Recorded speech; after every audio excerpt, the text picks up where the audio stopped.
The morning of October 14, 1983, came in at 31 degrees. Harold Metzger had been awake since 4:15, not because the cold woke him, because it always came at 4:15.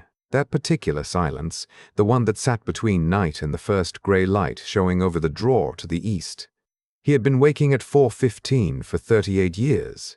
He had been waking at 4:15 for 38 years. He did not need an alarm. He did not own one. He ate standing at the kitchen counter, 2 slices of toast, a soft-boiled egg, black coffee from a percolator that had been his mother's.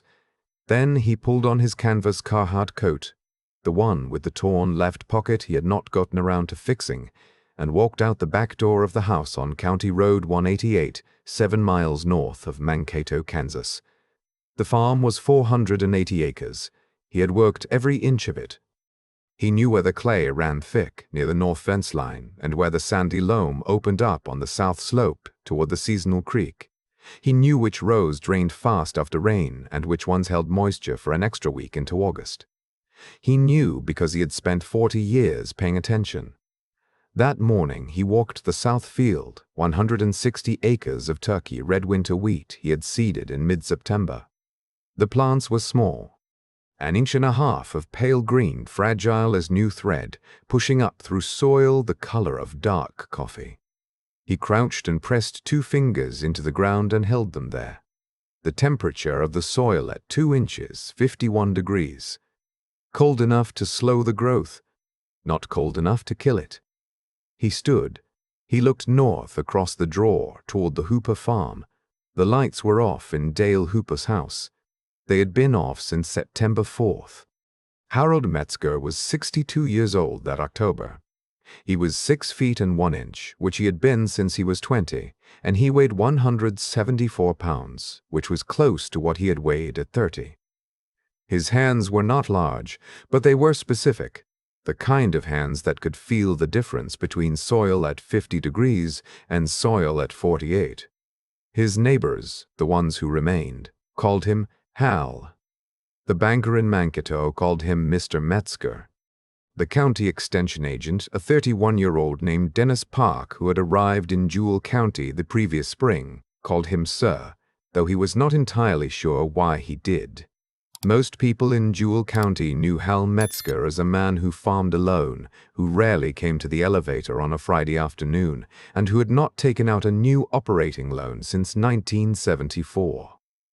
That last detail was the one nobody quite understood. What they did not know, what he had never explained to anyone except his wife Ruth, was why. In the summer of 1967, when Hal was 46 and his grandfather Emil was 81 and dying in the back bedroom of the farmhouse, Emil had asked him to pull a chair up close. Emil Metzger had come to Kansas in 1903 from a village outside Stuttgart, Germany. He had farmed this same ground for 61 years. He had never used anhydrous ammonia. He had never used a commercial herbicide. Not because he was opposed to them philosophically, because he had learned from his own father, in Germany, what happened to soil when you kept taking from it without putting back. The soil is not a bank account, Emil said that afternoon, his voice still clear even if his breath was not. It is a living thing. You feed it, it feeds you. You starve it, it starves you. But here is what nobody tells you. It is slow in both directions. He pressed Hal's hand. Slow in both directions. Emil died 9 days later, on August 8, 1967. Hal had never forgotten those words, the way you do not forget the last true thing someone tells you. For 16 years they had sat in the back of his mind, quiet and patient.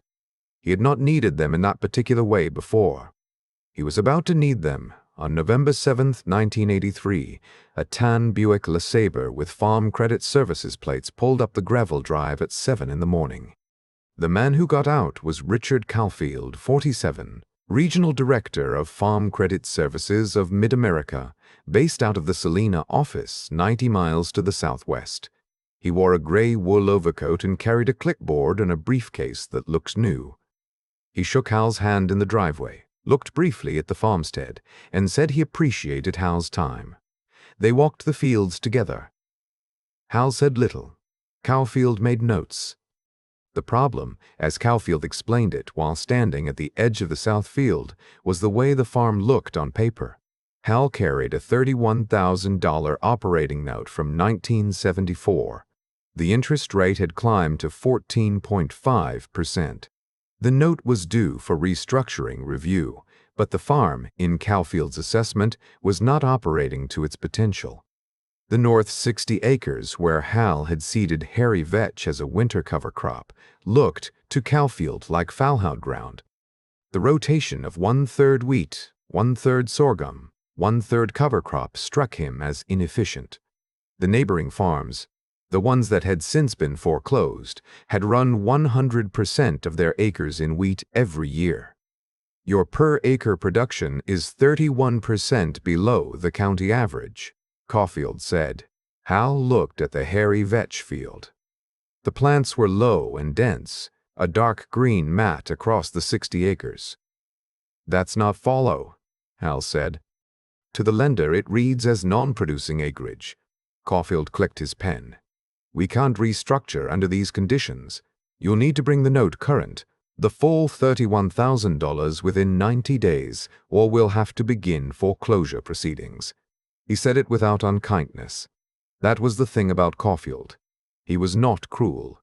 He was a man who believed in his spreadsheets the way other men believed in weather forecasts, completely, and without much curiosity about what they left out. Hal was quiet for a moment. 90 days, he said. December 31st. Hal nodded once. He did not argue. He did not explain the vetch. He walked Caulfield back to the Buick. They shook hands again. He watched the car turn out of the drive and head south on County Road 188, trailing a small cloud of gravel dust that the November wind took east.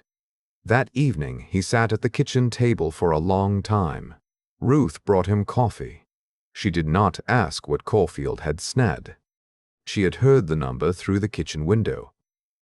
She sat down across from him and put her hands around her own cup, and they sat there together in the particular quiet of a house where two people have lived long enough to say things without speaking. After a while, Ruth said, "What are you going to do?" He looked at his coffee. "Farm," he said.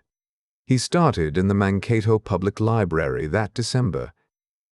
3 afternoons a week, from 1 o'clock until they closed at 5. The afternoons a week, from 1 o'clock until they clave the fete.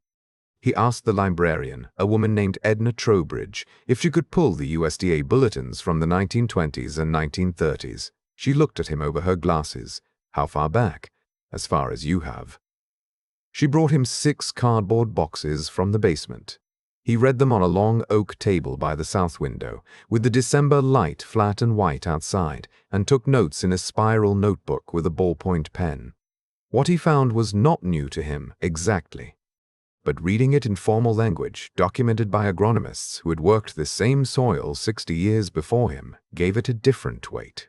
A 1931 USDA bulletin, number 232, titled Soil Management in the Winter Wheat Belt, described a rotation system that had been used by Mennonite farmers in central Kansas since the 1880s.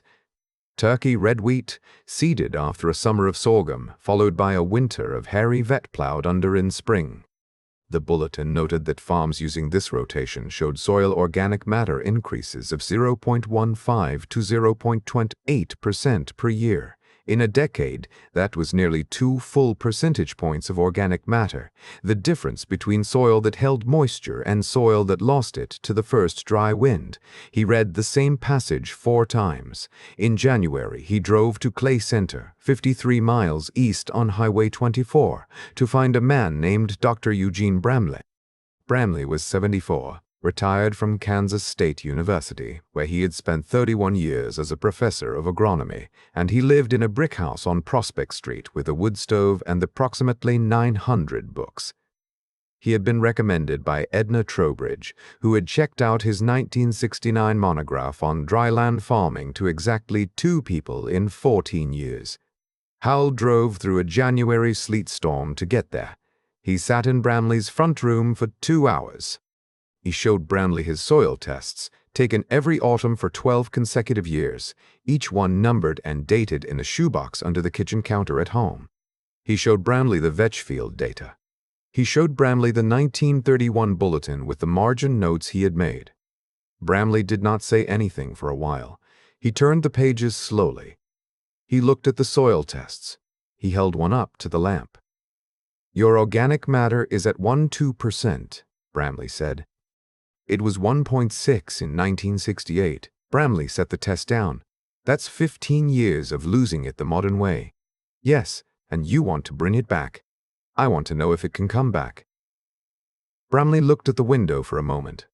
The sleet ticked against the glass. "It can come back," he said, "but not on anyone's schedule except the soils." He pointed to the 1931 bulletin. The Mennonites knew this. They didn't have an extension office telling them otherwise. He gave Hal a quote he could take home and hold on to. "The man who farms with patience, farms with power. Everybody else is just renting the topsoil." Hal drove home through the clearing sleet. He did the math that evening at the kitchen table. He did not tell anyone his plan. He had 160 acres of Turkey red wheat in the ground. He had 160 acres of sorghum residue, waiting to be managed. He had 160 acres of hairy vet would be plowed under in April, adding nitrogen to the soil at no cost. He had zero new debt. He had a 1958 International Harvester 100 tractor with 11,000 hours on it that still started on cold mornings. He had a 1961 John Deere grain drill that had never given him a serious problem. He owed $31,000 and had 90 days that were already down to 62. He called his cousin Leonard in Wichita, who had been trying to buy 40 acres of his pasture for 3 years. He sold Leonard the 40 acres for $34,000. He paid the note. He kept 440 acres and his freedom. He never told Cowfield how he did it. Spring 1984 came late, as it often did in Jewell County. On April 9th, with the soil temperature at 53 degrees, Hal ran his 1958 International Harvester across the hairy vetch field and turned it under. The vetch had been growing since September, 7 months of root growth, nitrogen fixation, organic mass accumulating just below the surface. When the chisel plow opened the ground, the smell came up rich and dark. Not chemical. Biological. Dale Hooper drove by on County Road 180 that morning. He had not yet moved his family to Salina, where he had found work at a seed company. He was still living in the house, still settling things. He slowed his truck at the fence line and watched Hal work. When Hal made a pass near the road, Hooper leaned out the window. "What are you planting in there?" "Sorghum." Hooper looked at the field. He looked at the old 400 trailing its line of turned earth. "Hal, you know they're offering 47 cents a bushel for sorghum right now." Hal turned the tractor back into the field. Over his shoulder, without stopping, he said, "I know." Hooper sat in his truck a while longer. Then he drove south toward Mankato.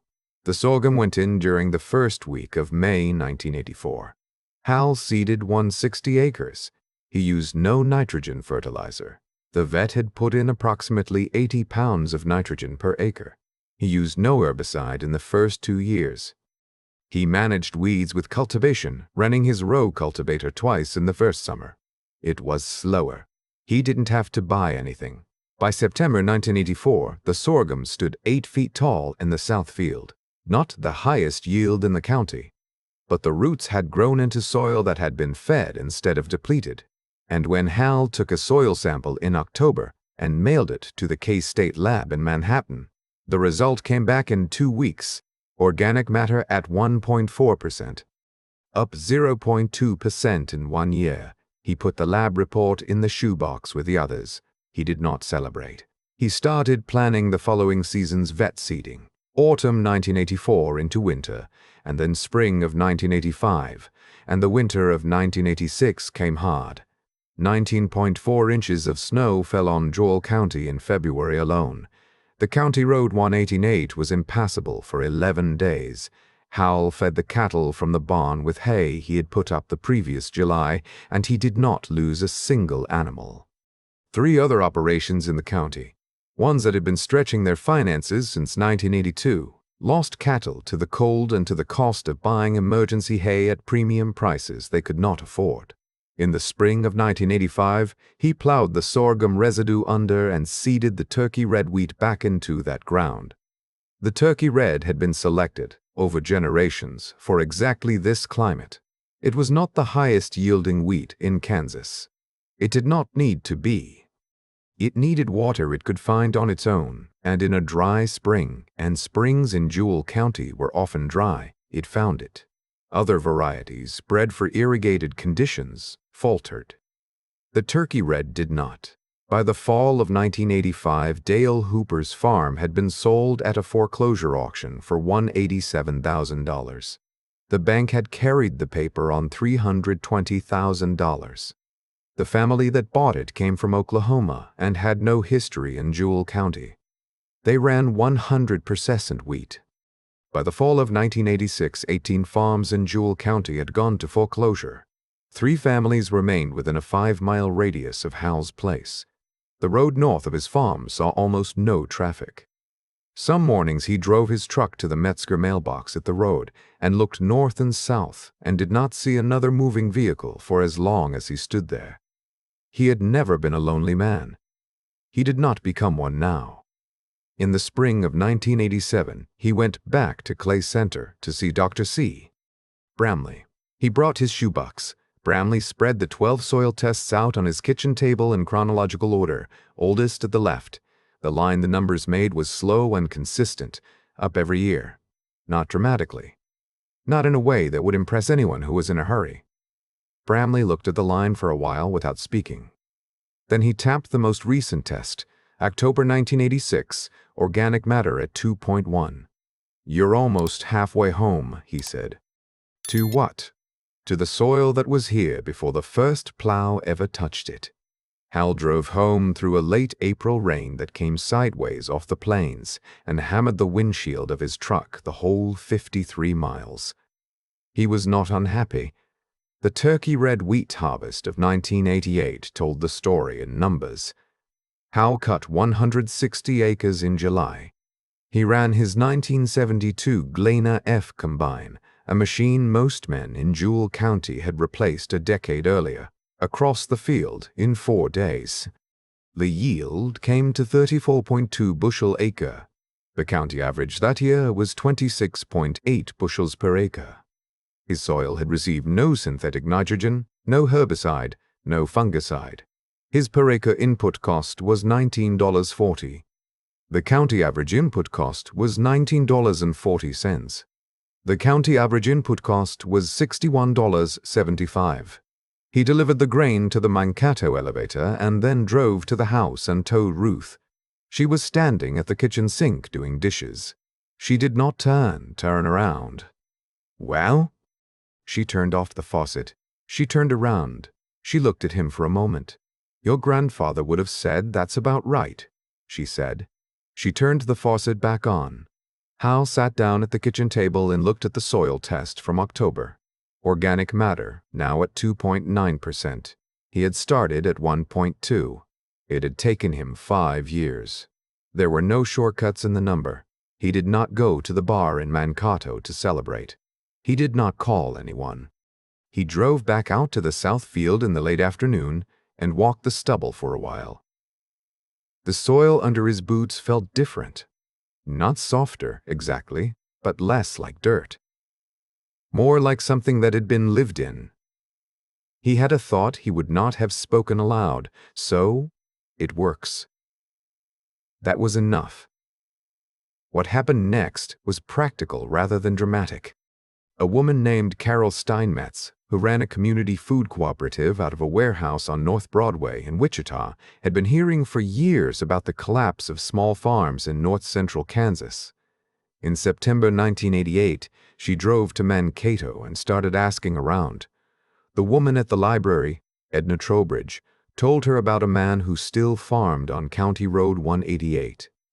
Hal met Carol Steinmetz at the kitchen table in October. She drank 2 cups of coffee and listened to him describe his rotation.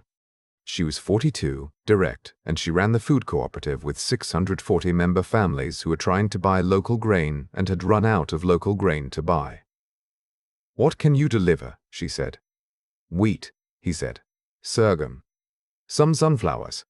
"How much?" He thought about it. "What do you need?"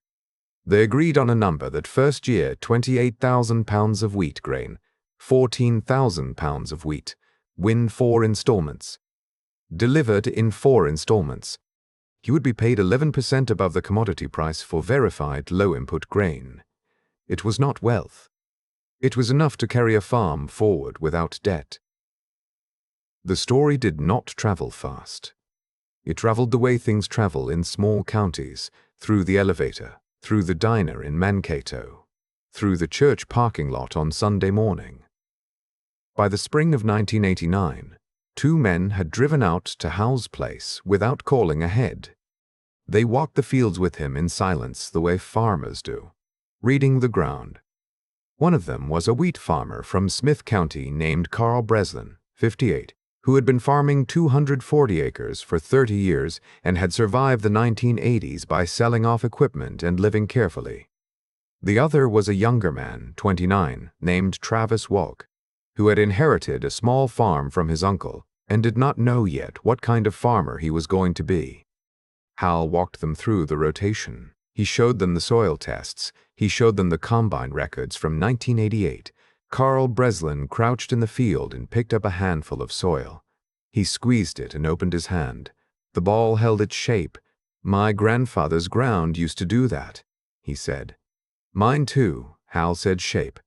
Dale Hooper, who had moved to Salina in the spring of 1985 and was working at the seed company, heard about Hal's yields through his cousin, who had heard through Carl Breslin.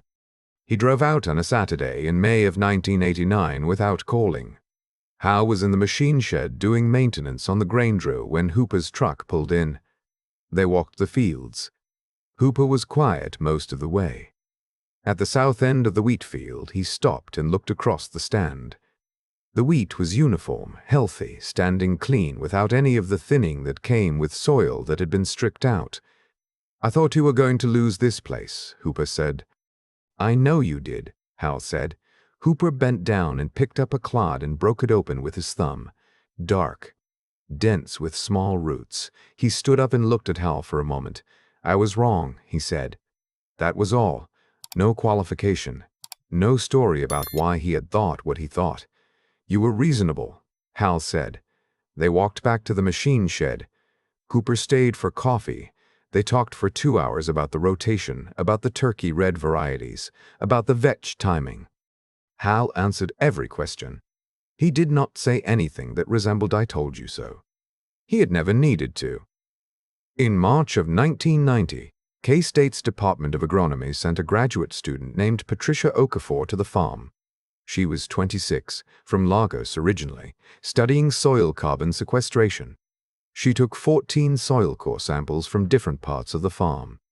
She ran them through the lab at Manhattan and drove back out in April with her results and a copy of her preliminary findings. The average soil organic matter across Hal's 440 acres was 3.1%, up from 1.2% in 1983. The farm had sequestered an estimated 47 tons of carbon per acre across its cultivated ground over 7 years. She published a paper. The title was Dry and Technical: Observed Increases in Soil Organic Carbon Under Traditional Dryland Rotation Practices in North-Central Kansas, 1983-1990. It appeared in the Journal of Soil and Water Conservation in January 1991. It cited the farm by county section number, not by name, but in Jewell County, everyone knew the section. On a Tuesday morning in September 1991, a tan Buick LeSabre, not the same model, pulled up the gravel drive on County Road 188 at 9 in the morning. Richard Calfield had aged. He was 55 now, heavier, and he wore a different kind of coat. Not wool. He had not called ahead. He had not cooled. Not wool. He had not called ahead. He got out of the car and stood in the driveway and looked at the farmstead for a moment before Hal came around the corner of the machine shed with a wrench in his hand. They shook hands. Caulfield looked at the wrench. "You got a minute?" Caulfield said. They sat at the kitchen table. Ruth brought coffee and went back to the garden. Caulfield said. They sat at the kitchen table. Ruth brought coffee and went back to the garden. Caulfield wrapped both hands around his cup. "I owe you an apology," he said. "A real one. He classy which in kai quadratu quartabi manatmantid free. I put it in the file that way. I was looking at acre utilization and yield per acre against county averages, and the numbers told me what they told me." He stopped. "The numbers were telling me the wrong story." Hal said nothing. "I've been reading the K-State paper," Caulfield said. "I've been reading it for 6 months. Every time I think I understand it, I go back and read it again." He put his hands flat on the table. 42 farms in this county went to foreclosure between 1983 and 1999. 42. I signed papers on 19 of them. He looked at the table. The ones that failed were all running the same system. High inputs, no rotation, borrowing against land values that collapsed. He paused. The one farm that didn't fail was running the system I called improperly managed. The kitchen was quiet. "What do you need from me?" Hal said. Caulfield looked up. He had not expected that question. Had expected something else, some version of an old ruined reopen. "Farm Credit has 112 farms in receivership across 3 counties, Caulfield said. "The land is degraded. We're trying to get them back to viable production so we can place them with new operators. Nobody's been able to tell us how." He opened the briefcase. "I need to know what you know." Hal thought about this for a moment. He thought about his grandfather's hands. The color of the soil the morning he turned the first vetch field under April 1984. The shoebox under the kitchen counter with 12 years of numbered, dated soil samples in it. "All right," he said, "but we do it properly." He stood up and went to the pantry and brought the shoebox to the table. He set it down in front of Caulfield. He pulled out a chair and sat across from him. "Oldest one first," he said. They spent 4 hours at that table. Ruth brought sandwiches at noon without being asked. Caulfield took notes on a yellow legal pad. He asked good questions. Hal had not expected the questions to be good. They were. At one point, Caulfield looked up from his notes. "You planned for this," he said. It was not quite a question. Hal looked at him. "No," he said. "I planned for the soil."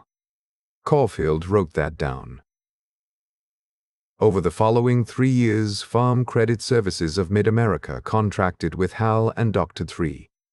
Ramley, now 76 and still sharp, as informal advisors for soil remediation on 11 of its receivership farms in Jewell, Smith, and Mitchell counties. The remediation plans were simple: turkey red wheat in rotation with sorghum and hairy vetch. No new inputs until organic matter climbed above 2%. Patience as a business strategy.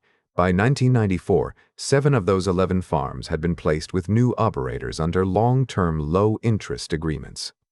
The operators agreed to maintain the rotation for a minimum of 5 years. Carol Steinmetz's cooperative in Wichita expanded its farm network to include 3 of the new operators. By 1994, the network supplied 47,000 pounds of low-input grain annually to 1,100 member families, up from the original 640. Travis Woke, the 29-year-old who had walked the fields with Carl Breslin in 1989, was farming 320 acres by 1930, used the rotation Hal had described. His soil organic matter had climbed from 0.9% to 1.8% in 5 years.